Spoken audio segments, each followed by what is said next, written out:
So good morning, good afternoon, and good evening, everyone, and welcome to this first PEDR Global Webinar of the year. My name is Elisa Cagliari. I'm a research scholar at the International Institute for Applied Systems Analysis in Austria and the Euro-Mediterranean Center on Climate Change in Italy. And I have the pleasure to moderate this very exciting session today, where we're going to reflect on a historical agreement that was reached only a couple of months ago, that is the Economic Morale Global Biodiversity Frameworks. And we will specifically do so by discussing what this means for disaster and climate resilience. As I mentioned, this webinar is organized by PEDR, which is a global alliance of UN agencies, NGOs, and specialist institutes working in the field of ecosystem-based disaster risk reduction. So I would like to take this opportunity to thank all our PEDR partners to be here with us today. But in particular, I would like to thank all the attendees that joined us today, that took their time to be with us. We had more than 2,000 people registering from all over the world, from more than 150 countries, and this is really incredible. And I think this really provides us with a unique opportunity to come together from all over the world and exchange best practices, ideas, identify also challenges, and discuss collaboration towards the successful implementation of the Global Biodiversity Framework.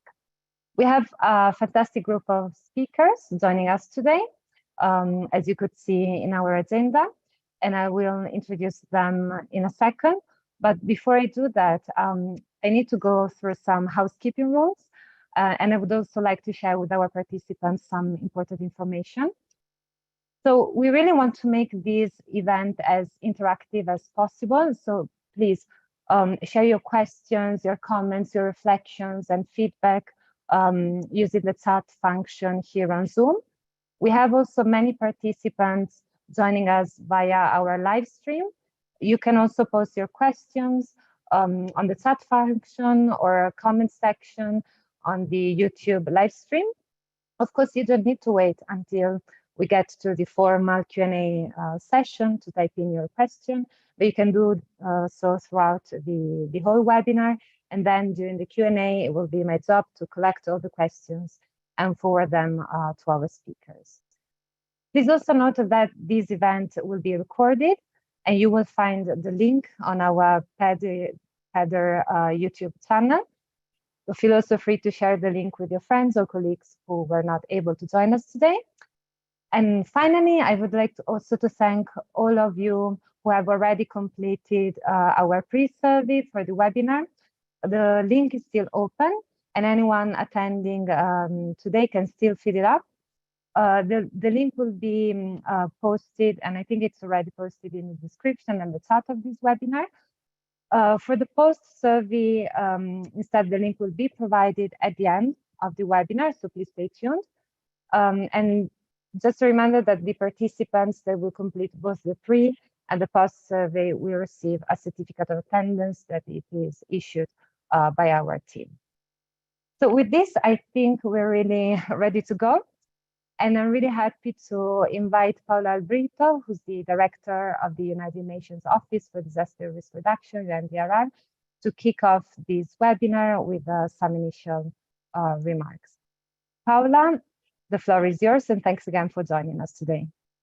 Thank you very much, Elisa, and dear colleagues and participants. I'm very happy that you can join us today for this important webinar that brings together a network of partners with diverse expertise on environment, biodiversity, climate, and disaster risk reduction.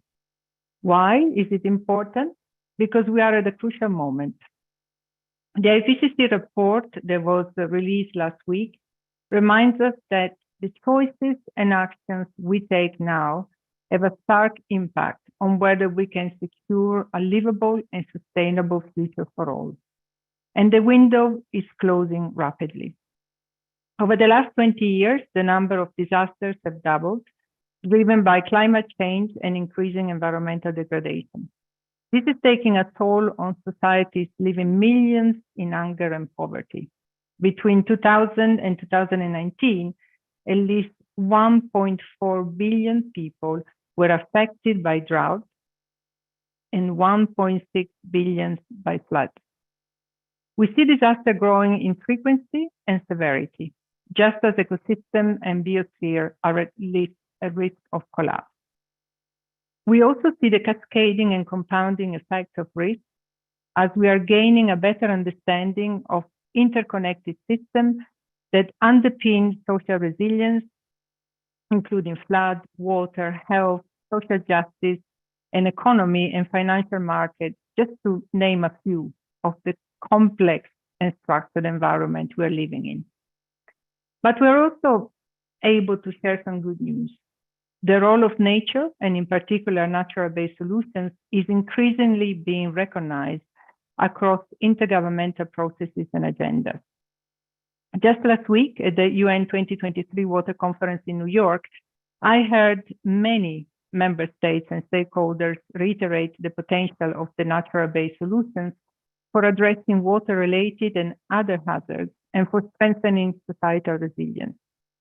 At the G20, members have established a working group on disaster risk reduction, which really offers opportunity for actions and moving solutions forward in a collaborative manner, but also in a very strategic manner.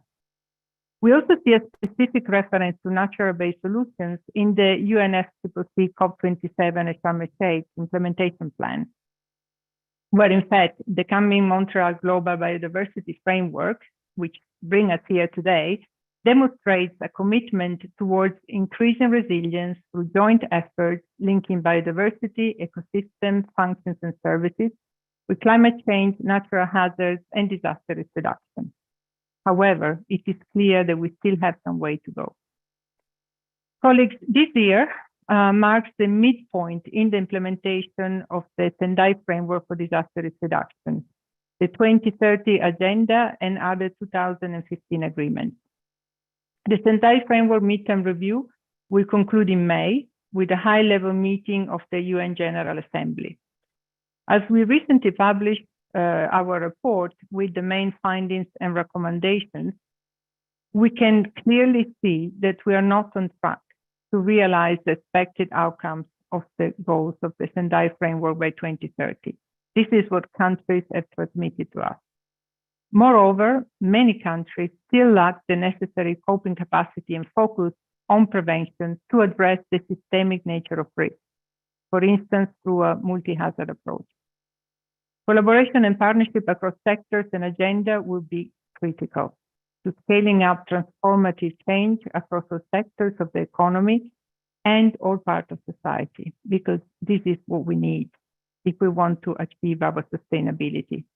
This includes improving risk governance through a comprehensive risk management that draws on diverse sources of knowledge and experiences and advances a shared understanding of natural and climate-related hazards.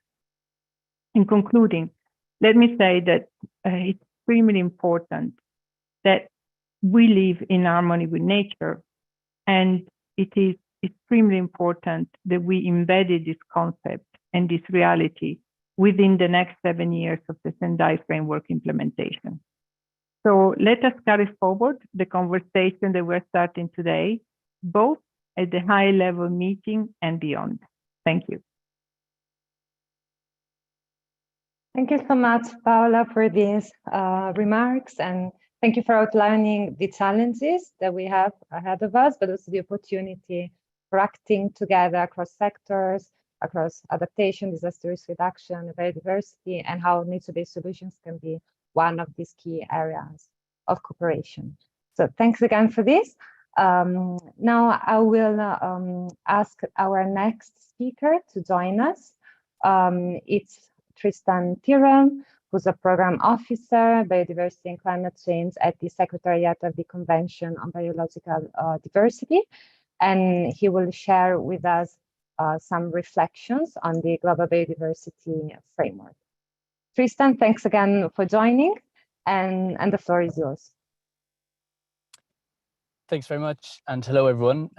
Firstly, apologies for the somewhat informal background, slight change of plans this morning, all coming down to adapting to change. I have a few minutes just to talk about the Kunming-Montreal Global Biodiversity Framework, and to put it into a bit of context, where it's come from and what it is setting out to achieve.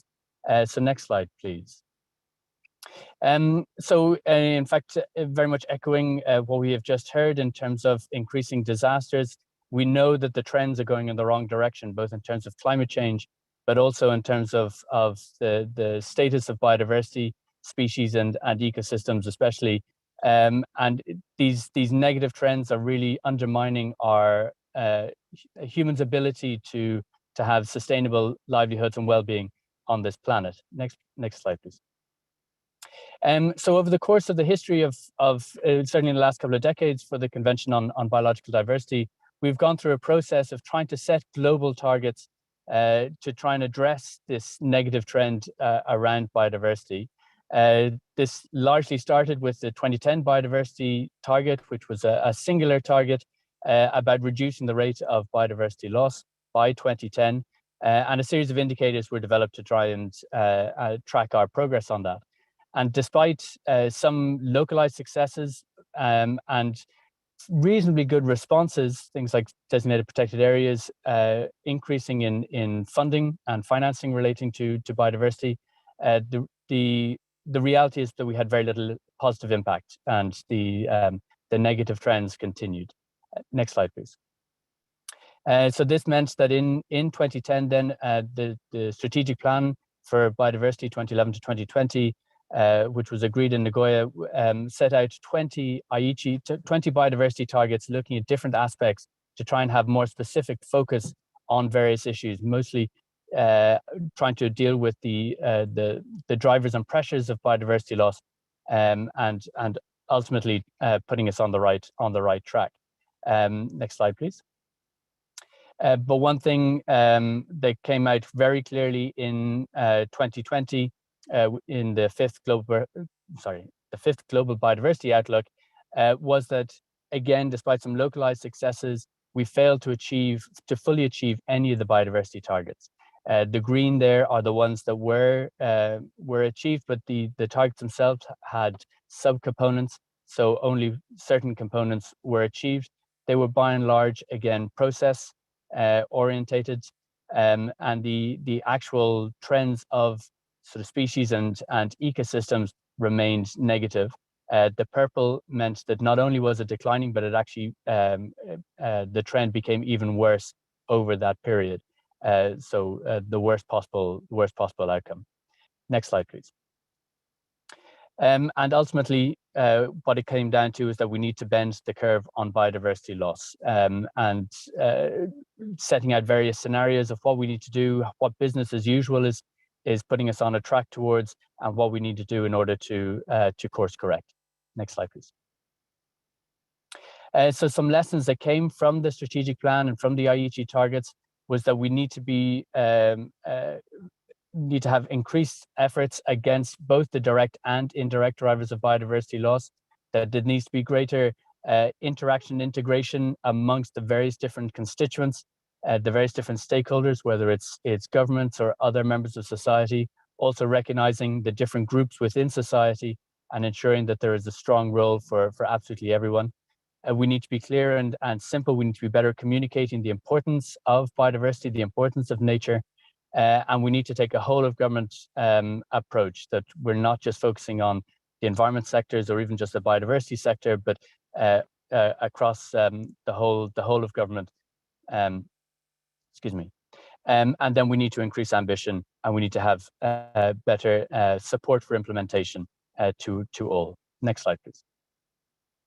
And so it came to the negotiations around the Global Biodiversity Framework, and it was focused on three separate areas that were all very strongly interlinked. There was the goals and targets, obviously, but also the resources and capacity building, what is needed for implementation, and then ultimately the accountability and transparency, so that we can see that we are taking the right actions, and if we're not, that that we can strengthen areas where that strengthening is needed.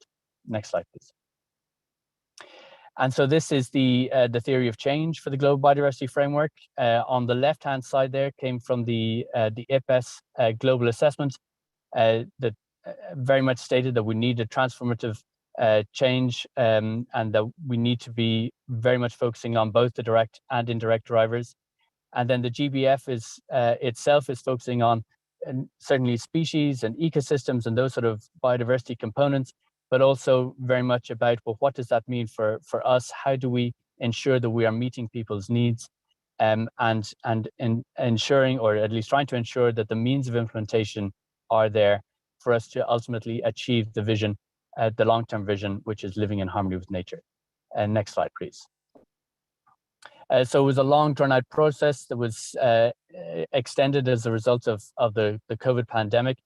This slide has got quite a lot in it, but the point I'm trying to make with this is that there were a large number of consultations back and forth with the parties, who ultimately were the ones, the chief negotiators of the Global Biodiversity Framework, but also the other stakeholder groups, to try and ensure that all views were captured as far as possible. Next slide, please. And so in December last year, we finally had the 15th meeting of the Conference of the Parties to the Convention. Part 2, it technically opened a year earlier in Kunming, but it was really just a high-level opening session. And then the actual formal negotiations finally happened in Montreal in December. It was quite a hectic meeting. There 4 different separate meetings as such. There was the COP, which captured most of the headlines, but also for the 2 protocols under the convention, one on biosafety, one on access and benefit sharing, and then a ministerial high-level segment. One of the things about the COP was that it attracted far more attention within the media, but also to a certain extent within government and at the higher levels than had previously happened within other COPs, I should say. And one of the things that has been noted was that it was verging on a UNFCCC sized COP, but which is unusual for a biodiversity COP. It was nowhere near an actual UNFCCC sized COP, but it was heading in that direction in terms of just engagement and attention. Next slide, please. So the major outcomes were certainly the Global Biodiversity Framework, and the monitoring framework, which is attached to that, and I mentioned that in terms of the transparency and accountability. But everything was agreed as a package of decisions that also included resource mobilization, the financing of it, the capacity building, the mechanisms for monitoring and reporting, which is certainly very important, and then also digital sequence information on genetic resources, which has been a long-standing point of negotiation about ensuring that there's a fair and equitable sharing of the benefits, mostly financial, that come from the use of genetic resources. Next slide, please. So the framework itself, it has 4 global goals, which I'll talk about in a minute, and 23 targets.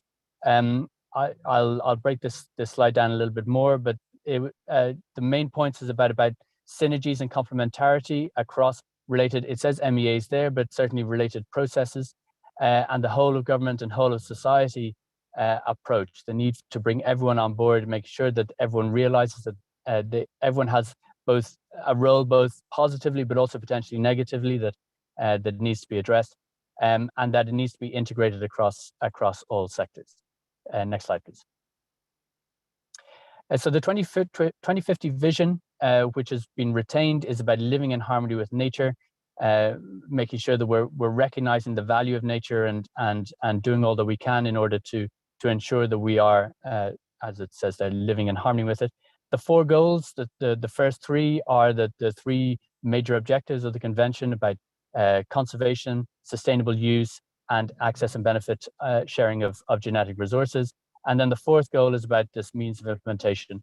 And I keep coming back to that, but it's so important that that all the capacity and technology and financial needs are being met in order for us to actually achieve the Global Biodiversity Framework, but ultimately also the 2050 vision. And next slide, please. And so to the targets. So based in 3 groups. Now, please don't take these short titles as being set in stone. These are just my attempts to try and abbreviate the relatively long and complex target framework. But just to say that they're grouped into three, they're in three groups: reducing the threat, meeting people's needs, and then tools and solutions for implementation. So there have been some headline ones, including the 30 by 30 target on protected areas and other effective conservation OECMs. I can't remember what M is now in the moment, but also dealing with threatened species, pollution, and climate change, which is important for this discussion. In terms of meeting people's needs, Target 11, which I'll also touch on in a second, I know we're going to hear more about it later, it's about nature's contributions to people, recognizing how nature has this fundamental underpinning role in all our livelihoods and well-being. And then tools and solutions for implementation, engaging with the various sectors, with the private sector in particular, and a couple of financial ones, including trying to address the negative incentives that impact on biodiversity, and at least encouraging governments to try and either remove or at least reform those negative incentives. And then the financial resources, and trying to at least make a bit of a dent towards this very large financial needs that we do have. Some studies have shown that we need about $700 billion per year. The target itself is nowhere near that amount, but at least it's hopefully going in the right direction. Next slide, please.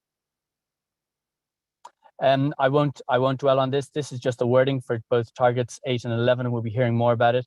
But it's target 8 is about recognizing the impacts of the impacts of climate change on biodiversity and increasing its resilience, but also looking at how nature-based solutions and/or ecosystem-based approaches can help to support our livelihoods and well-being, and helping to reduce the disastrous impacts such as what we're talking about here today. Next slide, please. And then finally, just coming back to implementation and just a little bit more on that. So it's recognizing the role of Indigenous peoples and local communities and the different value systems that different people, communities, but also sectors have. Again, reiterating this whole of government and whole of society approach. It has a human rights-based approach integrated within the framework, which is a first, but trying to build on the recent resolution about the human right to a healthy environment. Gender plays a very central role, and in fact is also a standalone target. And then other things. So we talk about nature-based solutions or ecosystem-based approaches, but also not to forget that one of the central approaches for the convention is the ecosystem approach, which is recognizing that actions need to be taken on a holistic manner and not just focusing on a very localized area. And then cooperation and synergies, and that's one of the big discussions we're having here today. It's about looking across different frameworks and ensuring that there is complementarity and also support across them. And then finally, biodiversity and health, which obviously in light of what's happened in recent years has become, again, a very central pillar, and really bringing that to the fore. Next slide, please. And that's it. If you have any questions, but certainly thank you very much for the time. Thanks. Thank you, Tristan. Thank you so much for your presentation and for providing such an excellent overview of the Global Biodiversity Framework and how we got to that. There are already some questions for you. I can tell you too, but yeah, we're gonna delve into those during the Q&A session later on.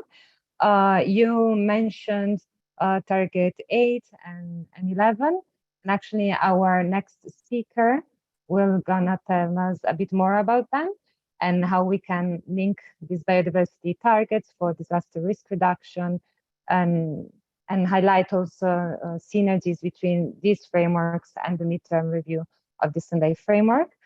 So I would like to give the floor to Christine Meyer, who's a Program Management Officer at UNDRR, to discuss a bit more about target 8 and 11. Thank you very much for joining us, and the floor is yours. Thank you so much, Eliza. I think Tristan provided a very good overview of where we stand and how far we've come with our conversation around nature and biodiversity. But I would like to start actually with a more personal story of mine that kind of also shaped my understanding and thinking. So I am from a place called Dresden in Germany. And back in 2002, I was still in school. There was a big flood that flooded almost the whole city. The entire old town was underwater. Many of my friends were impacted and had to abandon their houses, taking only essential things with them. And it was termed the 100-year flood because we never had such an event. And it was really a defining moment to understand how disasters actually happen. Because often what we do is we blame nature.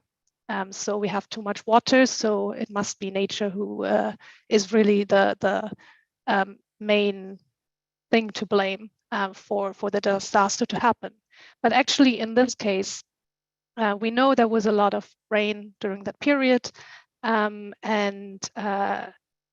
we also know that in the Czech Republic, where the river Elbe, which flows through Dresden, comes from, there was a reservoir that was not managed appropriately once we knew there was a lot more rain. So actually, the disaster could have potentially been prevented, or at least the impact could have been reduced if humans would have made good decisions. So blaming nature was really not an option, and that really taught me a lot that we can, through our actions and decisions, make an impact for ourselves. Why this is important is, I think, for us to understand that it is really humans who make those decisions. And I think that the Global Biodiversity Framework with targets 8 and 11 makes this quite clear in making those connections between climate change, biodiversity, resilience building, disaster risk reduction, and natural hazards that we might be facing. But maybe just also to understand a little bit more, Tristan was talking about the whole of government approach.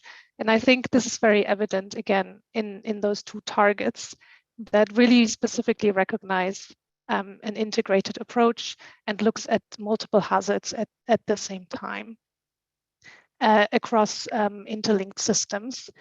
And this is also in line with what UNDRR is working on in terms of looking at risks in a more systematic way through a systematic approach or systemic approach, and looking beyond a single sector and looking at how do different decisions that we make actually contribute to one another, and how do we manage our risks better.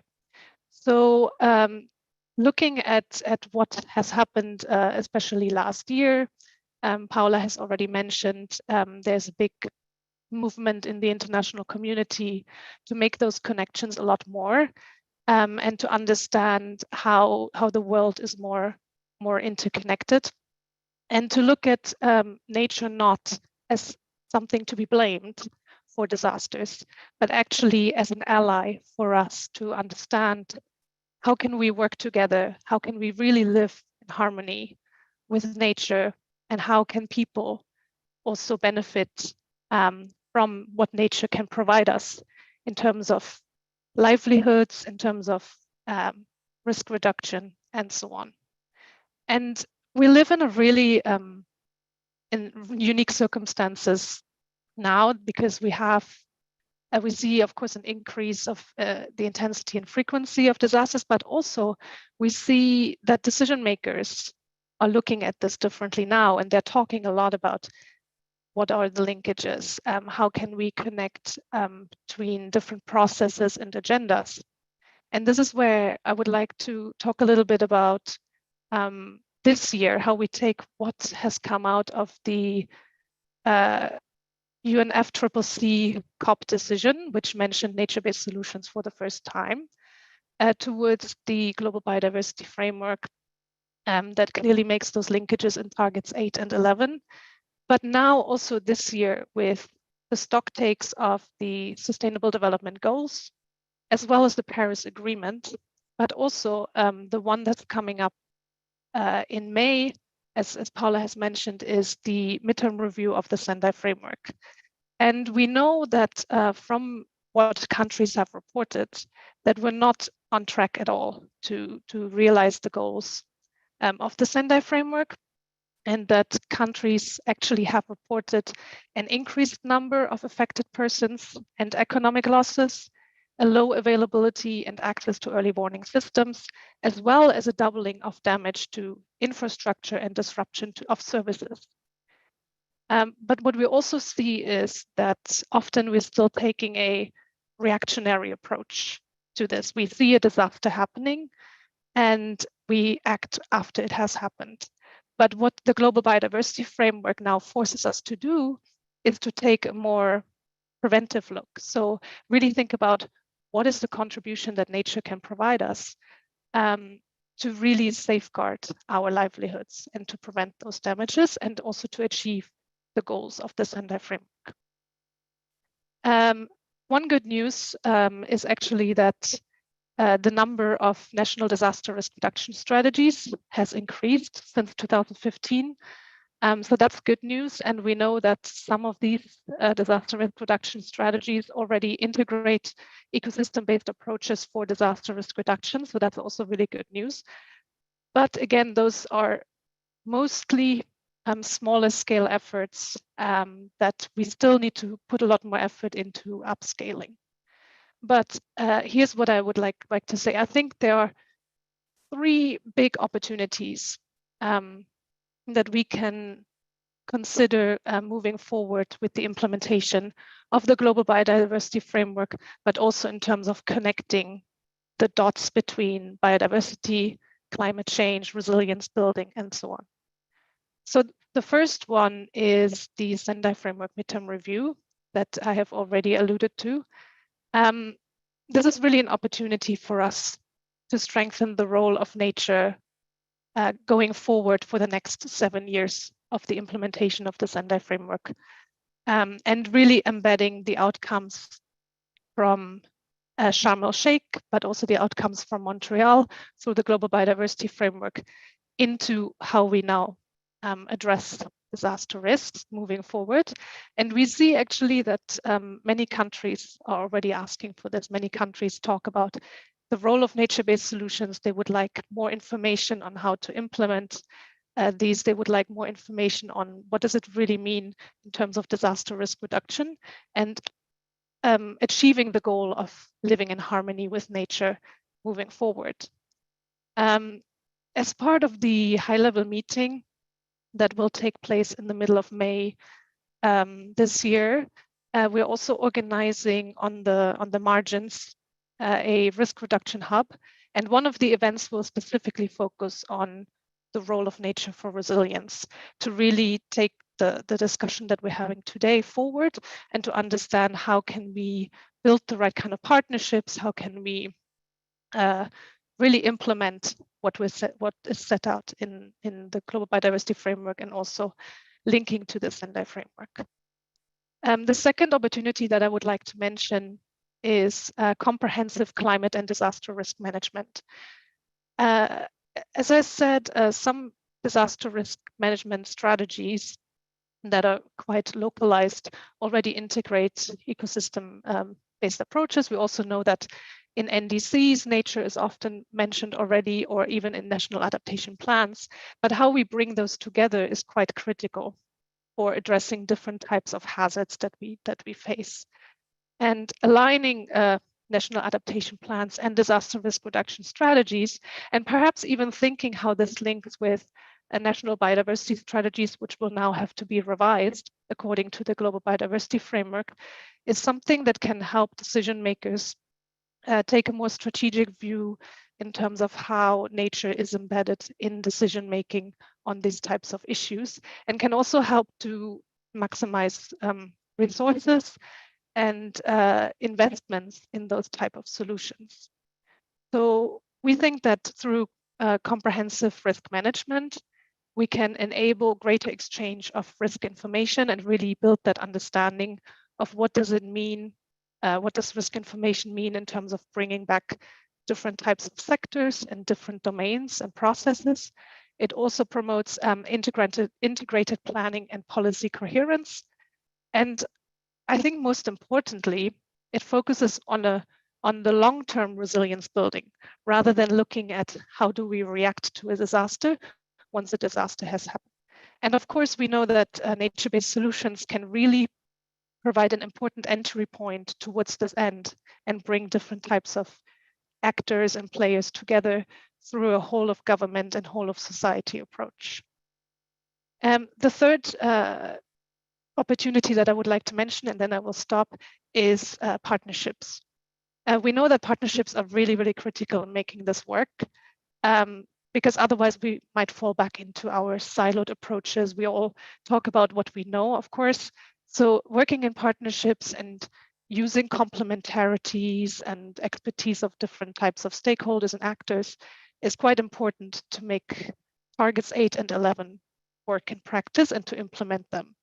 Because we need the climate knowledge, we need the biodiversity knowledge, we need the knowledge on how do we manage risks in a systemic way, and how can we really build long-term resilience. For us, also being a member of the Partnership for Environment and Disaster Risk Reduction, I think that's a really good group and network to exchange knowledge and to work with. But we need to also build on the momentum that has already been created by various organizations and member states. I was also at the Water Conference last week, and many member states called for greater integration across the Rio Conventions, across different processes at global and national level, across multilateral environmental agreements and so on. So there's a lot of momentum that we can build on now. It's just for us to, I think, take it and build on it and build those partnerships and collaborations that are enabling us to implement it. And maybe one last concluding remark is that really the Global Biodiversity Framework targets, as they are now, provide this entry point for us to take the discussion forward, because they force us to look at those interconnections in a more intentional way, because this is a negotiated text and member states want to implement those. So it really gives us a basis to say, you agreed this last year in Montreal, so now let's find ways to take it forward and make those different connections that we need to make. And I will stop here and hand it back to Eliza. Thank you very much. Thank you very much for these reflections, for these considerations. And yes, on your last point of partnerships, oops, I realized my camera is not on. Okay, now I'm back with you again. Yes, on this last part of partnership, of course, I agree, and I really hope that events like these would provide, an opportunity also to create even more integration or even more partnerships across the different communities, across the different sectors, and also across different levels. So thank you again, Christine. Now we move on with our next speaker, with Jeroen Jurjens, who's program manager at Wetlands International. We go now to the national level and we talk a bit more about implementation. And in his presentation, Jeroen will also tell us a bit more about the role of national biodiversity strategies and action plans. Jeroen, you have the floor. Well, thanks for joining us first. And now please share with us your remarks and considerations. Yeah, thank you so much, Eliza, and also the other speakers. And it's a pleasure to be with you today, this afternoon, or morning, or evening, depending on where you are. And maybe like Kirsten, to start with a practical example. I mean, to bring it to the national level, I just came back from a travel to Ethiopia, where I visited actually the Ziwa Shala subbasin in the Central Rift Valley, which is actually a basin with 4 lakes, including Lake Ziwa and Lake Abiata. The Lake Abiata has seen a shrinking of the size of the lake of quite a huge size in recent years, and also a reduction in the flamingo population, coming there, threatening that population. So actually you see there in practice like this climate and biodiversity crisis happening. It was actually good. I mean, Wetlands International is implementing there with local stakeholders and partners an integrated program on community resilience in that approach. And it's actually good to see the opportunities there as well. And I would link this global biodiversity framework and the fact that it has been agreed as a great opportunity to advance such kind of work on eco-DRR, on community resilience worldwide. And I think as eco-DRR practitioners, we know, and it was explained as well just before, that this climate and biodiversity crisis is not only caused by climate and biodiversity, but there's also always human and governance factors involved there. Well, that is an intro, and then Wetlands International is part of the PEDR network, and we are the global organization for safeguarding of wetlands. Our mission is to inspire and mobilize society to safeguard and restore wetlands for people and nature. So that combination, which also features strongly in the biodiversity framework. And yeah, I mean, since eco-DRR resilience is such an important part of our work, we have been an active member of the PEDR network since its start. So we, as many other PEDR members, regard this global biodiversity framework as crucial for the future, seeing this double crisis the world faces. So safeguarding of biodiversity and wetlands is a crucial ingredient to move forward as a world. And the GBF biodiversity framework gives a strong mandate for the upscaling of biodiversity and wetlands restoration and conservation in every single country in the world. So it's a big win for both people and for nature. Not at least because of the critical role of ecosystems, wetlands play in disaster risk reduction and building of climate resilience. So we heard already in the opening remarks that the momentum continued, the momentum gained in December with the adoption of the Global Biodiversity Framework, continued at the last week's UN Water Conference, which was all about water action, resilience, and it saw more recognition of wetlands and biodiversity than ever before in solving the world's water challenges and crises. What is important to realize, and it was also mentioned before, is that an integrated approach is needed. So the importance of linking the Sendai framework on disaster risk reduction, the climate frameworks, the Ramsar Wetlands Convention, and the biodiversity framework with the Sustainable Development Goals as well. And actually the opportunities for that integration are there. I mean, the Global Biodiversity Framework can reinforce the ecosystem-based approaches as included in the Sendai framework already. It can also contribute to the alignment with national determined contribution and national action plans for climate. And it offers a lot of opportunities there, but there's also a lot of scope and area to still explore there together. Similarly, I mean, the biodiversity framework with its concrete target for restoration that we just saw before gives backing to the Ramsar Convention, the Wetlands Convention, to achieve its targets as well. And similarly, the Ramsar Convention on Wetlands provides a framework of implementation and contribution to this biodiversity framework. For example, concretely on working on community-based management of wetlands and having guidance on that within the Ramsar Convention. So that helps to achieve the biodiversity framework. So seeing this crisis context combined with the opportunities that the biodiversity framework offers, Wetlands Internationals and PEDR members would really seek to grasp the opportunities that this framework offers and to work with other stakeholders on enhancing community resilience and fighting this climate and biodiversity crisis. So we plan to contribute to the national and global efforts to influence and deliver on the global biodiversity framework through those COP meetings, through the scientific and technical advisory committees and bodies. And similarly, we will work parallel to that on the climate and NAP processes as well. And as Wetlands International, we will continue our strong support to the Ramsar Convention, both at the global level and on the ground at both the national and the local level, through what I mentioned before, this formulation and implementation of community-based management plans for wetlands, for example. So how are countries now positioned in this biodiversity framework? I mean, we saw the reference already to the national biodiversity strategies and action plans that need to be updated and that need to reflect the targets and goals of this international biodiversity framework. The next update needs to be completed prior to the next COP, which is expected late 2024. So the time frame for that updating is not that long, and there's some pressure to move and make steps on that. And in that updating, the emphasis in those NB-subs, or those national biodiversity strategies and action plans, is to include concrete actions and policies and programs that will meet each of the targets in the biodiversity framework.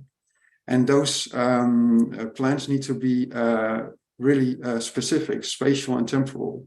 So it's important that as many of those updated NB-subs refer to specific locations of ecosystems and wetlands and to specific numbers of hectares to be restored, target 2, and to be protected, target 3 of the biodiversity framework. A big theme in the new biodiversity framework is the mainstream of biodiversity.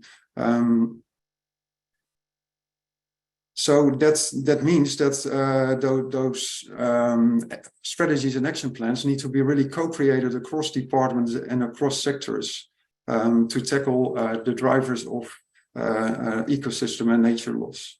And it was actually good to see that different COPs and the UN Water Conference as well, the COP15 on wetlands, but the biodiversity COP, to see the focus on synergies needed between the different frameworks, as explained.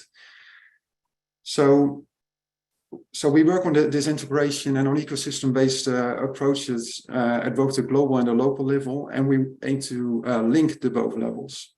As said, the biodiversity framework offers great opportunities to do so.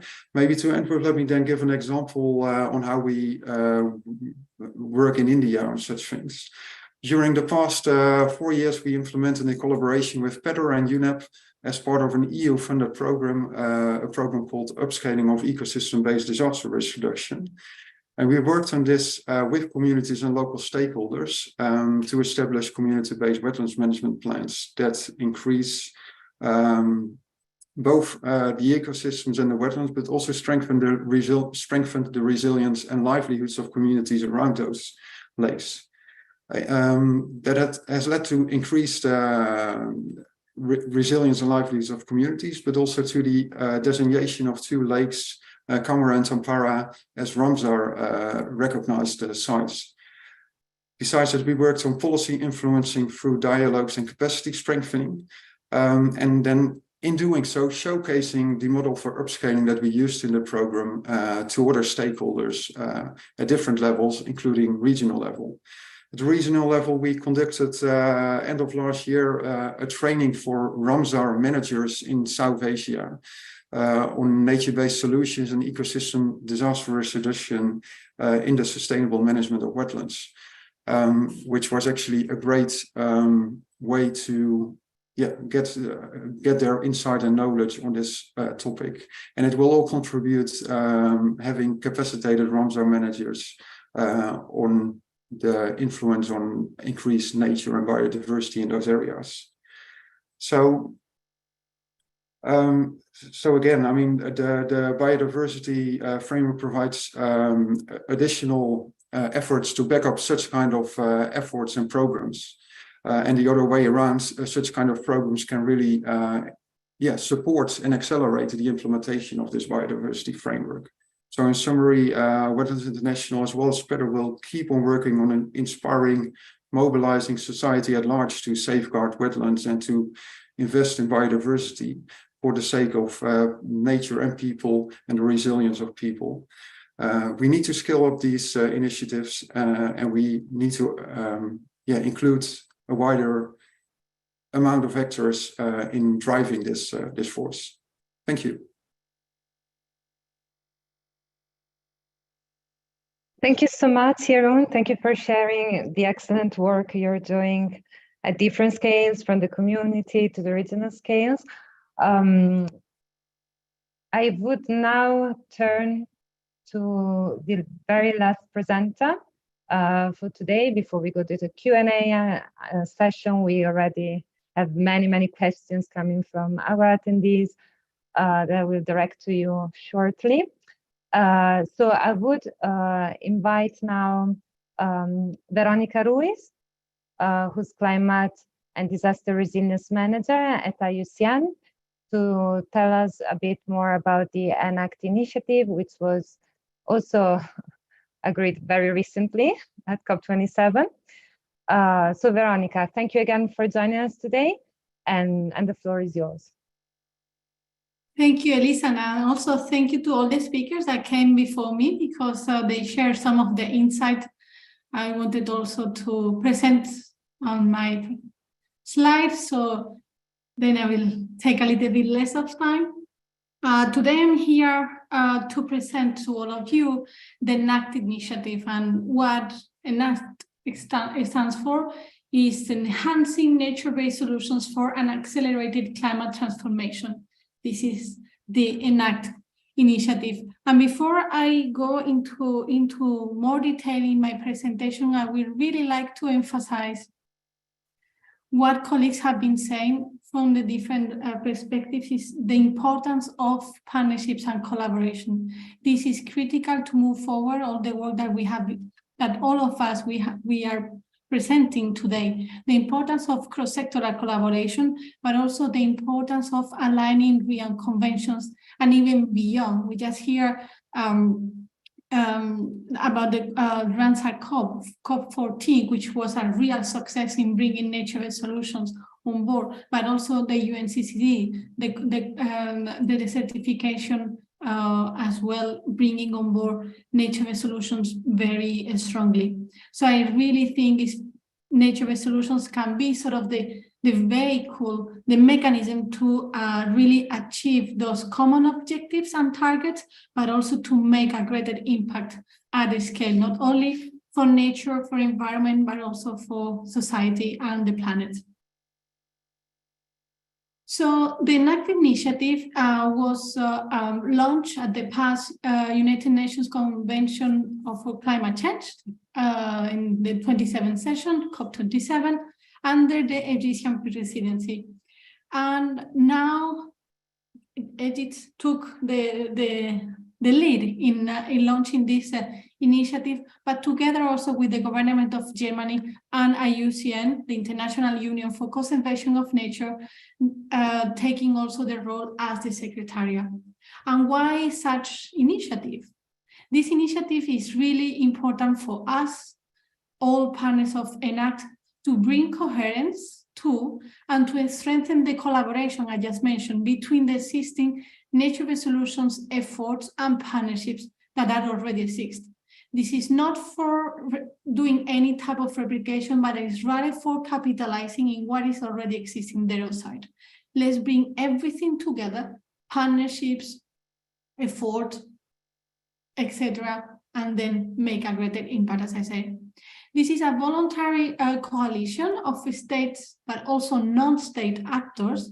And as I mentioned, it is co-chaired by Egypt, Germany, and IUCN is hosting the initiative as secretariat, which we will be leading sort of the implementation of the initiative. I will be showing you later on in the slides. And as I mentioned, nature-based solutions are really making significant contribution to the efforts, not only for biodiversity, but also to address climate change. But they have a huge potential in NBS, but this is still largely untapped. So Egypt and Germany are championing this initiative, and it will really, we believe it will boost integrated, well-coordinated NBS on a global scale, going from local to global, in line with the scale and urgency of the climate crisis that we are facing. Also, I have to say that it's worth highlighting that during the last COP27, but also at COP15, where also the ENACT initiative was launched, it was really reinforced that the time for climate action is now. We have been telling this for so many years, but now it looks like the message is going through, and NBS have a key role to play here. They must deliver high integrated outcomes consistent with robust environmental and social safeguards. Don't forget nature and society. And really, we believe this is the time to bring together parties and nature-based solutions experts around the world to accelerate meaningful integrated climate biodiversity actions. So bringing action jointly, but how do we do this? We do this under the umbrella of the three major main objectives of the ENAC partnership. The ENAC partnership initiative will function as an enabler and accelerator of progress towards multilateral and well-established global targets, such as, for example, we have the UN Decade of Restoration, we have the 30 by 30 target and the CBD Global Biodiversity Framework, but also we have the G20 Global Initiative on Land Degradation under the UNCCD, I was mentioned previously. So ENAC will work, and this is very important as well for IUCN, in close alignment with the implementation of the UNEA Resolution number 5, which is the UNEA definition of nature resolution, which IUCN embrace and welcomed UNEP for such achievement as well. So the ENAC initiative is based in three major goals, as you can see here, for really enhancing protection and resilience of population, of society, but also to secure 2.4 billion hectares of healthy natural ecosystem. Here we are bringing again nature and society, for finally significantly increase global mitigation efforts through the different approaches that are provided by nature-based solutions. And I mentioned here, for achieving these ambitious goals, what the NAT will do is not to duplicate the existing effort, but rather to serve as a trusted repository of collective global knowledge on NBS. For example, we will bring on board the Friends of Ecosystem-Based Adaptation and the whole community they are bringing with them, the Nature for Climate also Alliance, the Green and Green Infrastructure Community of Practice, the Blue Carbon Initiative, but also other initiatives like, for example, the NBS initiative at Oxford University. And how the governance structure look like for such initiatives? So we have the first, let's say the overarching part of the initiative is the steering committee. So the steering committee will ensure annual progress through biannual meetings to evaluate, deliver on the objectives, or ambitious one, to date. And in year one, where we are right now, given that the initiative was presented last year, we have as co-chairs Egypt and Germany, but also we have the founding partners. And the second year and beyond, it will be a sort of a rotation of partners we will make sure that there is a regional balance. And then there is another component, which is the technical advisory group, which what they will do is to facilitate the technical and scientific input into the work of the initiative. Then we move into the secretariat. As I mentioned, IUCN is serving as a secretariat for promoting and building the partnership, coordinating the production of the ENACT annual report. I will talk a bit in a second about it, providing guidance, but also to work with the ENACT partners in mobilizing the necessary resources for the long last duration of such ambitious initiative. And finally, as I mentioned, is very important, and it will be driving the dynamics of the ENACT, is this annual report that will be elaborated across governance arrangement to carry the initiative from year to year in long and short form. So we are in 2023. what is the work plan? Till the next COP28 will be happening in the Emirates in Dubai. So the first part is this State of MBS report, what we will work with the different partners that will be engaged in the initiative. But also it's very important that we keep building the initiative. So far, we are 12 partners, very strong partners, but we need to bring more partners on board. And we are targeting to have 30 or more partners from now till November 2023. And finally, what is something very important is also communicating. We need to communicate, we need to drive a common message across partners. And under the initiative, of course, nature-based solutions touch upon multiple sectors and multiple domains. So these are what you can see here in the slide. They are the 8 work streams which has been settled so far. Obviously, this work stream, they will modify, and this is always in agreement with the different partners and after consultation with them. But these are the ones that we will really be building the structure of the ENACT initiative. So we have food security and land productivity. It really more MBS into agricultural landscape for food security, water security, soil health, and also for enhancing agricultural production. We have adaptation and disaster risk reduction, so nature-based solutions to increase the resilience and reduce the vulnerability of people. Then we move more into oceans and sustainable blue economy, which is MBS in ocean and coastal systems, moving towards urban resilience, MBS in urban context. And then the green and gray infrastructure community, which has been growing for the past year. So how we are integrating nature-based solutions into sustainable built infrastructure. Then also we have more the national type of mitigation strategies, but most importantly as well, topics that are really in almost every discussion, how we mobilize private investment, also public investment, and what are the linkages, the nexus in between nature-based solutions, climate, and health.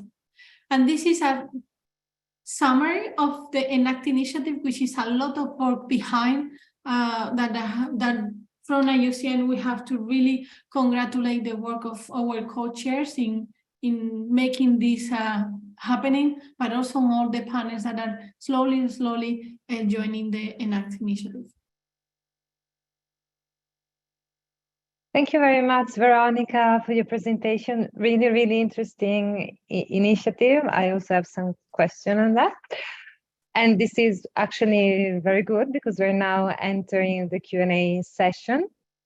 So I would like to ask the speakers, all the speakers, to join me now. I really enjoyed all the presentations, the interventions. I've learned so much, and also all the participants are really getting inspired and interested in your work. We received so many questions. I hope I will manage to manage them all and to make justice to them. So please bear with me. It's very challenging somehow. But I would like to start maybe with Tristan. He is still with us. But yeah, keeping in mind that he had some connection issues, so we will see how it goes with him. So if while Tristan is trying to connect back with us, I will then move to some questions that came in for Christine.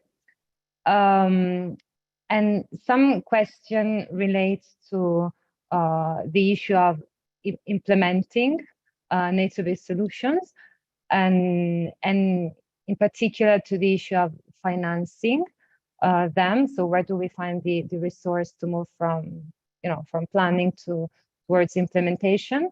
And so they were asking if you have any idea of how we can scale up these, and maybe how we could further involve the private sector. Of course, this is a question that may be relevant for other speakers, so feel free to come in also to provide your views on that.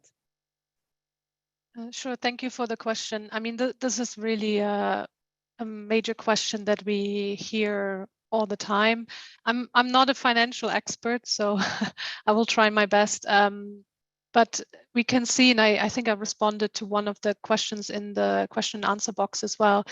We can see this also as a major concern coming out of the Sendai Framework midterm review. How do we finance? How are our economies actually structured? Where do we put our resources and investments, and are we placing them in the right place, so to speak? Or are we wasting resources that actually in the end lead to greater losses and damages because we're not investing in the long term that builds that long-term resilience? That it was also a big discussion and also quite a big point of contention, I think, during the negotiation of the Global Biodiversity Framework. Actually, there is one target that looks at disclosures and how that is handled. And this also keeps coming up in terms of disclosures related to risks in the space of the Sendai Framework. So how can we use that also to incentivize private sector to make the right kind of investments that move us towards more integrated approaches and looking at how do we integrate biodiversity and nature to reduce risks? To another question, I responded that maybe this whole discussion around how do we build infrastructure for resilience that includes nature-based solutions and hybrid solutions. How can we invest in those more and see the benefits in the long term and provide those incentives either through legal means, regulations, disclosures, or different ways of reinventing our financial system? But these are really the big questions that unfortunately I don't have an answer for, and these will also be questions that will be discussed in May at the high-level meeting, because many countries are really concerned about this and would like to understand how to finance going forward. Thank you. I also see that Jeroen would like to add something. Yeah, thank you. I think this is indeed a very important question and issue, and not one which is easy to reply to.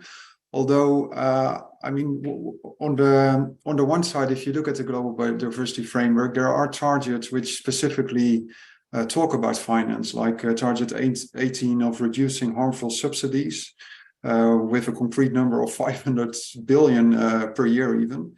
And target 19 on increasing finance by at least 200 billion per year. So it's good to see those concrete targets in that framework, and they offer opportunities to at least work to it, track it, and monitor it. Also, I mean, there is a target, and I think that refers to what you referred to as well, Kristen, on sustainable consumption. So, which actually relates to, well, it's about the whole of society. We all need to change behaviors and change our patterns. So, in that sense, a lot of it is there. And maybe to add on to that, what we've seen over the years is at least an increased private sector involvement in these kind of global discussions, which in theory would offer a lot of opportunities for increased, how do you say that again, like public-private mixed kind of ways of financing. So the opportunities are there. We need to act. That urgency is being realized, but it's not an easy, there's no easy replies to that, but at least we see more and more engagement and discussions at that, on that topic and on that level. Thank you, Jeroen. And as you are on the spot, I would actually ask you a question that came in regarding the implementation of NBS projects. So maybe you have also some insights from your experience on the ground.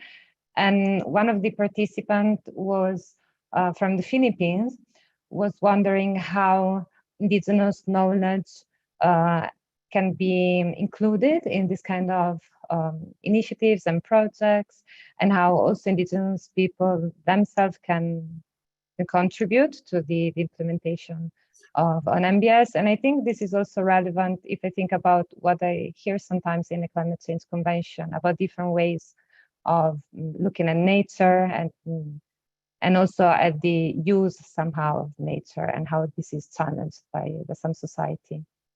Yeah, great. No, thanks a lot for that. Also, very important question. I think reference was made to the UN Water Conference of last week, and at least in those discussions as well, at least I participated online in a couple of panel discussions, and there, I mean, the indigenous rights of indigenous communities and the knowledge they bring in terms of their decades, centuries of experiences on sustainable management of natural resources and ecosystems was clearly highlighted there. In our work as PEDR members on resilience and eco-DRR, indeed, indigenous communities and youth play a crucial role. I mean, it's always like combining the traditional indigenous knowledge with scientific knowledge on climate change scenarios and on best practice interventions that are known, but combining that and exchanging that and having a dialogue with indigenous communities to arrive at the best suitable solution for the local context, because it's always context specific how you should address eco-DRR measures, resilience measures there. And maybe to the last sentence to finish off with is also in the Global Biodiversity Framework, you have a section C on considerations for implementation. And as a first point, it refers to the contribution and rights of indigenous people and local communities. So it is central to the whole Global Biodiversity Framework in setup. Thank you. Thank you, Jeroen. Now I would like to move to Veronica, because we also got many questions around the ENACT initiative. And I'm actually sorry if I'm jumping from one top to the other, but I'm really trying to make my best in order to cover all the issues that I've been talking about during this webinar. So some participants were wondering about how partners are selected, and also how does these initiatives, or maybe also other, this might be true for other kinds of initiatives, which are set at the international level, then have can be beneficial at the very local level. So how do we link these two levels in order to have an impact on the ground? So if I'm not wrong, it's like how to join, like how are the partners selected? And then the first question. I'm trying to merge many curiosities. Yeah. So there is no selection. There are no criteria for selecting the partners. This is more like a partners contacting the initiative. So far, as I mentioned, we have, it was in the slide there, we have 7 state members that are part, and then other non-state member actors. As we are in a very kind of early stages of the initiative, we are only a few partners on board, including UNEP. He is one of our key partners.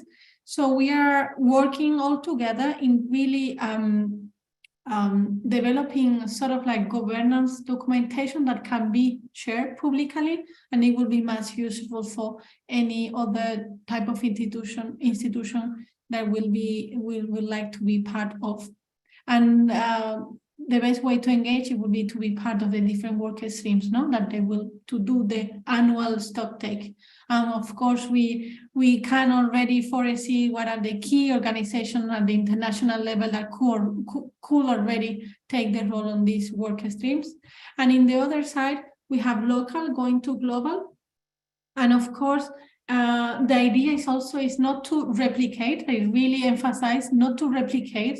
So that's why we are working with initiatives that are already very well established.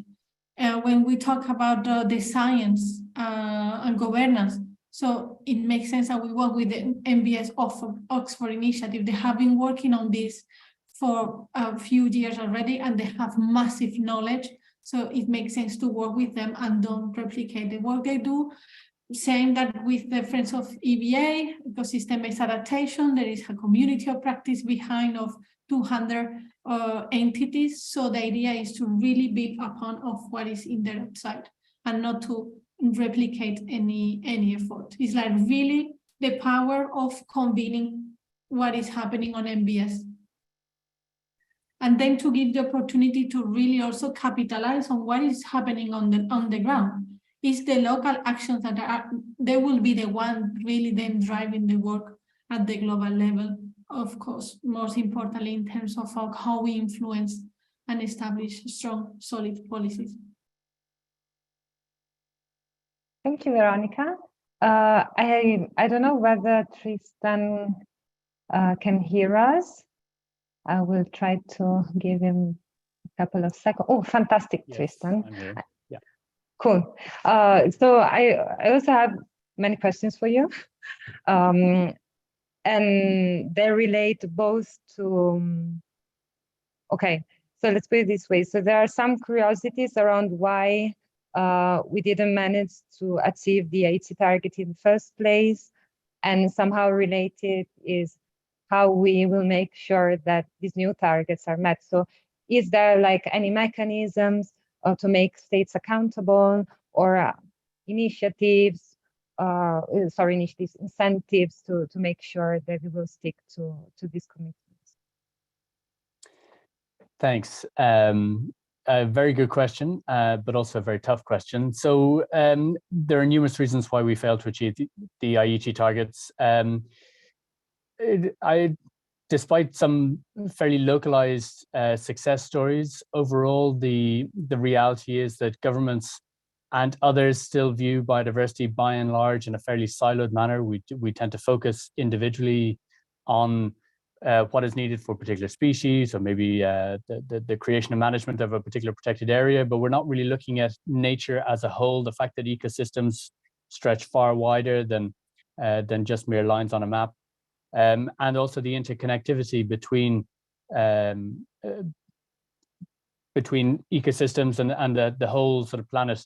And so hence the attempt, at least with the GBF, to try and bring in a very clear and repeated ad nauseum idea that it is whole of government and whole of society, that we're trying to bring in everyone and all sectors, and really recognize how interconnected our lives are with nature and all different aspects of nature. So it's not just tropical forests or polar bears or whatever, but it's everything from genetic diversity right up to planetary health.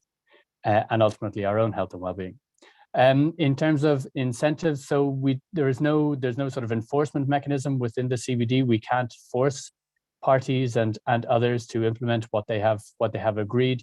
What we try and do is provide the various tools and supports that allow them to actually do what they need to do, and that includes very much the financial resources. And the GEF, the Global Environment Facility, which is the financial mechanism for the convention, just had its most successful replenishment cycle. There's also the creation of the Global Biodiversity Fund, which is a separate fund under the GEF, specifically on implementation of the GBF. And this is supposed to make access to financing easier.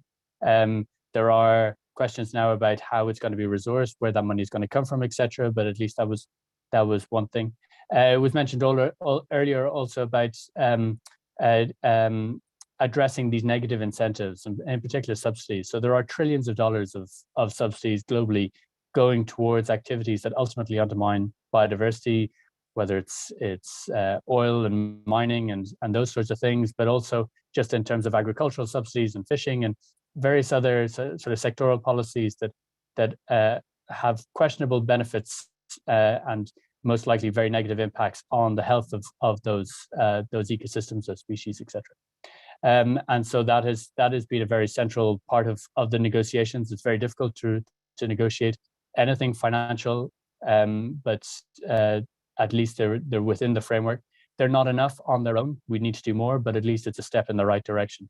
But it's a question also of not just relying on governments to actually implement the GBF. There is a role for absolutely everyone, including putting pressure on governments to make sure that they're taking the right steps, as well as the private sector, as well as communities, etc. Everyone has various roles that need to be carried out. Thanks.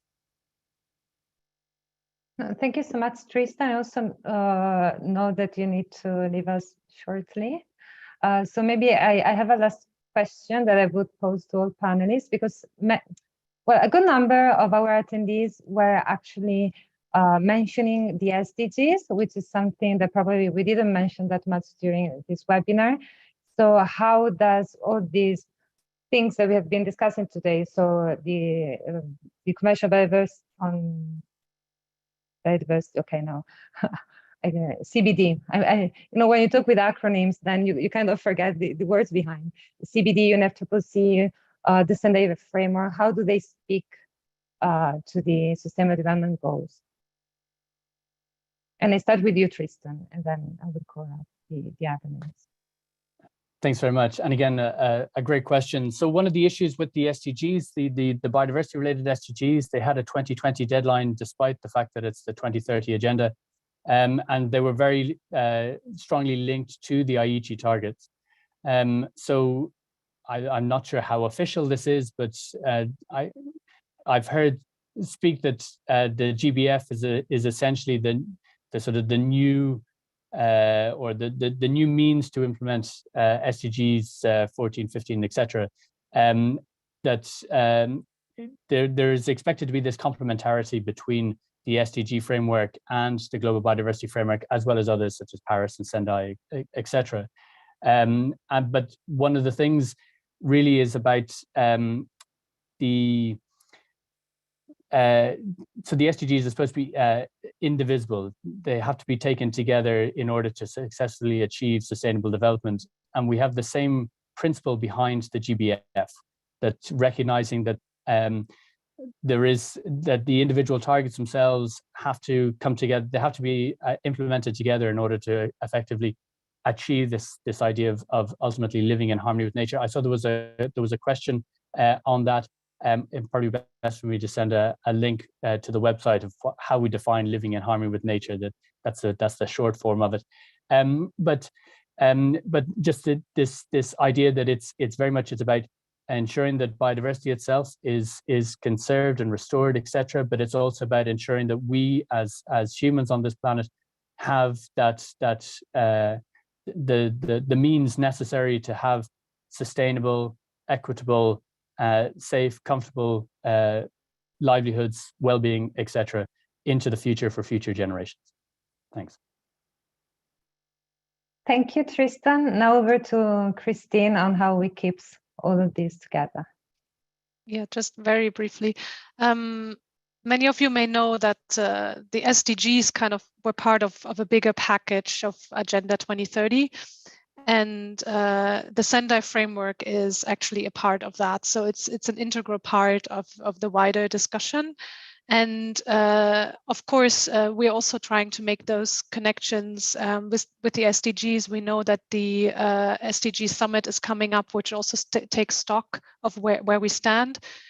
So having this also coincide with the midterm review of the Sendai framework is really interesting, because we can see how the different processes actually can influence one another. Same with the water conference last week. I think many of the outcomes will now be taken into what will happen later on this year on the Paris Agreement stock take, the SDGs, as well as the Sendai framework. So I think we're seeing more of a movement into integrated approaches, and this is also what we heard a lot in 2022 throughout the various COPs that were happening, that we need to take more of an integrated approach. And obviously the SDGs are very important in terms of the global goals that we have still until 2030. Thank you, Veronica, and maybe also linking to the ENACT initiative. In terms of the objectives, yes. I mean, this is where we will be also aiming to. No, is one of the main goals of the initiative is really to be able to do this alignment. We believe that it doesn't make much sense, like when we are focusing on really achieving the targets on biodiversity, that we leave aside targets on climate, which will also are directly related to biodiversity and also to society. And this is also based on the structure of the Global Biodiversity Framework, which is really include all of this: society, nature, and also the different drivers of change. So for the ENACT initiative is literally critical, the fact of aligning And again, going beyond, and Jeroen is here working more in water, going beyond the Rio Convention. We really focus on the Rio Convention, but the work goes beyond. We have the Ramsar, as I say, like MBS works there, a resolution for MBS. We have the Sendai framework that, well, the next framework will be in 2030, but we have a lot of work to do if we want to really bring nature into the post-Sendai, not only as a footnote in the framework. My apologies for my colleague Christine, who is online. And then finally, as well, a very important UNCCD. We cannot forget the certification, which is one of the major causes as well of penuries for society, but also for nature. Thanks, Veronica. Now, Jeroen, for your final reflections.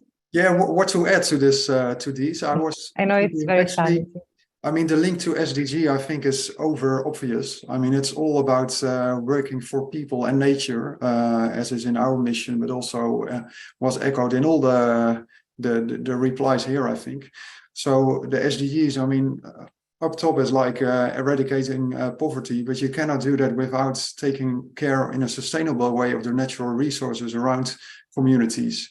I mean, in several of the areas we work, like 80%, 90% of the communities directly depend on those ecosystems for their livelihoods. I mean, in the Niger Delta, Mali is a clear example of that. And we worked on community resilience there with fishers, pastoralists, farmers, having dialogues amongst them, agreeing on the use of those wetlands and how much fish they consume, how much water they take for their farming practices. And I mean, having those agreements ensures like livelihoods for people, the SDG link, but also the sustainable ecosystems and the fish populations. So that's directly the biodiversity link. So that may be in addition to what others said. And then, I mean, integration of it. I don't know how many NGOs, CSOs are online, but identify in your local context, in your national context, who are the focal persons for this global biodiversity framework, who are the focal persons for the Sendai framework, for the climate one. Sometimes they really overlap. And then you have like focal persons for the SDG coordination as well. So it's often having those people and the connections and bringing people together that makes those connections, integrations work. Similar like we do at community level at times, bringing those fishers, farmers, pastoralists together. It also helps to bring those different national ministries together. Thank you. Thank you, Jeroen. Thank you all. Thank you again for your insights. I really learned a lot, and also our attendees were really inspired by your experience. Now we have some concluding remarks from Cecilia Aipira from UNEP, who I would invite to take the floor.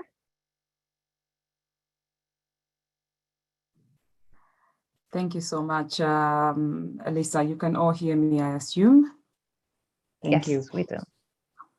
So I've been following the conversation quite keenly, and I noticed that there are a lot more questions, but also engagement with attendees. And maybe in the next time we can allocate more time for questions and interactions with the participants. I think what is my takeaway from the conversation we've been having is really the issue of the interface, or how the global diversity framework can be a contributing factor, or how we as disaster risk reduction specialists can contribute to the achievement of the global biodiversity framework. It shows it's really diverse. Looking at the questions coming out in the channel, there are questions on pollution, there are questions on community engagement, there are questions on how do we deliver this in conflict setting, there are questions on financing.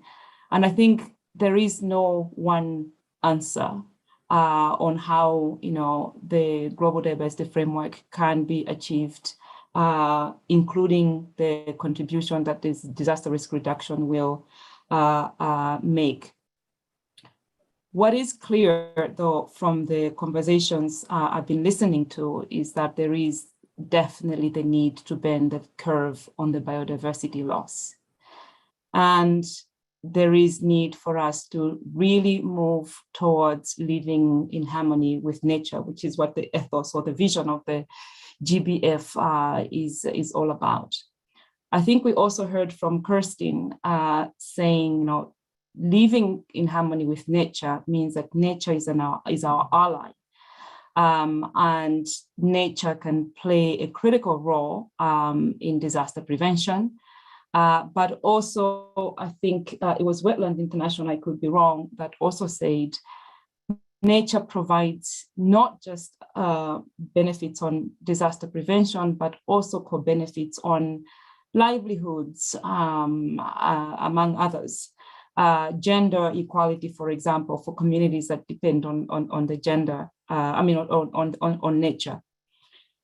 Now, for me, if you're wondering about my accent, I am from Malawi, and you've all been seeing on the news how Cyclone Freddy really had an impact on the communities and also the livelihoods of the people living there. But what was really striking for me, it's also really about the changes that Malawi has made to the nature or to the environment, which really accelerated or created new risks that we are seeing today. So this interface between how humans interact with nature can create opportunities for preventing disasters or can create new risks to create disasters. And I think the role that our community as disaster risk reduction specialists will be really critical in the achievement of the global GBF. The webinar for me highlighted the need to create and foster greater discussion in the GBF. What is our role? How can we contribute? But also to reflect upon the historic COP15 moment, especially, how do we raise awareness about the importance of biodiversity for disaster and climate resilience? I think what was also standing out for me in the discussion today is, of course, the importance to note that the GBF target 8 and 11 link biodiversity with increasing resilience through mitigation, adaptation, and disaster risk reduction, but also including nature-based solutions and the ecosystem-based approaches. We heard in the conversations, again, I think it was from IUCN, mentioning about, how do we bring together nature and society? You can't do one without the other. We are the ones who change nature, and we are the ones who can also change risks created or the benefits that nature can provide. Some of the questions, again, going back to the participants' questions, they were raising the issue, again, this interface between nature and society. I think there was a question from South Africa about, the risks that dams are creating. Again, these are issues, these are investments that are created by people. They provide a service, but they can also create a new risk. We heard from the Philippines about the role of indigenous communities. There was also a question about bottom-up approaches. There was also a question from Kiribati. Again, I think there's really the understanding that we have a role to play in leveraging nature for risk reduction. I want to commend Peter and its partners for hosting, many of these virtual and in-person, events to advocate for the strengthening of nature-based solutions and ecosystem approaches. And some of the support also has been looking at policy briefs, not just the meetings. And some of these we have on the PEDA website. Please do look at those for those who are interested. We've also hosted, many virtual and in-person events prior and during the CBD COP15. And so I'm also taking this opportunity to thank all of you that have contributed to the great outcomes of the GBF. This was a really a historical moment, I think, for all of us. But it also means that's just the start of the work. Our work is really cut out for us on this. And it's again this integrated effort that I was hearing, integrated approaches to achievement of the global framework. Now, looking ahead, again, looking at, talking about the integration, there is need for synergistic approaches with other key international policy frameworks. The Sendai framework, obviously, being one of those. We heard about, how some of the goals in the GBF contribute to the SDGs as well, both in terms of goals, targets, and indicators, and also means of implementation. As we approach the high-level meeting of the General Assembly in the midterm review of the Sendai framework in May this year, I think it will be really critical for all of us to also engage with this process and make sure that we really are highlighting the global target E of the Sendai framework, which we heard has been shown, I think it was Kristen who was highlighting this, that has shown great improvement since 2015. More specifically, target E highlights the need for substantively increasing the number of countries with national and local DRR strategies by 2020. But we also heard from her that while we've done great strides in making this, in reaching this goal, what is still lacking is really addressing the nature-based solutions or the ecosystem-based approach within this in these strategies. Let me also take the opportunity to highlight the UNDR flagship initiative. This is Comprehensive Disaster and Climate Risk Management, or short CRM, which is very much aligned with the target E of the Sendai framework for disaster risk reduction. I think what is also important to note about the CRM is that it enables the exchange of risk information, it promotes integrated planning and policy coherence, but also focuses on long-term resilience building and not just applying this when a disaster occurs, but really about mitigation, disaster mitigation and disaster prevention. Now, given that this year actually marks PEDA's 15th anniversary, let me also say congratulations to all of us. It's been a pleasure to see that PEDA keeps going strong. It continues to promote and advocate the need for nature-based solutions and ecosystem-based DRR across our networks and beyond. Let me also take this opportunity to thank the European Union, at least from the UNEP side, for our support or the support they've provided to the UNEP EcoDRR, which also has been contributing to this webinar. And thank you to the members of the PEDA Secretariat and the PEDA partners for hosting this global webinar. As I said, I think maybe in the future we can either expand it to 2 hours and make sure that there's more interaction with the participants, but it was really amazing to see all the comments and questions emerging from this 1.5 hours. And of course, most importantly, to all the attendees who've taken the time to engage with us, and I can see most of us are still online. Thank you so much. And please do take the opportunity to visit our PEDA and partner website to learn more about our EcoDRR, all of our partners, and hope to see you again in the future events. I'm sure there's more of this to come. And again, thank you so much for this really engaging webinar. Over to you, Lisa.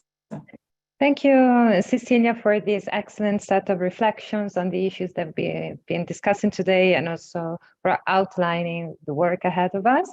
I do agree that we should allocate more time to interactions with the participants. Thank you also for responding actually to some of the questions that went through. There were so many, but I hope we managed to make justice to all of them. Again, let me remind you again for the participants to fill out the post-survey form that was shared in the chat, so then you can get the certificate of attendance. As Cecilia was saying, there's more to come in terms of webinars and events, so please stay tuned and visit our website and social media. And then I would like to close by thanking so much again the presenters today, Tristan, Jeroen, Veronica, Kristen, Paula, and you, Cecilia. Thank you so much. It was incredible to learn from you. I also want to thank the people behind this. So we have Mikhail, Harun, Elena. Thank you also for your technical support.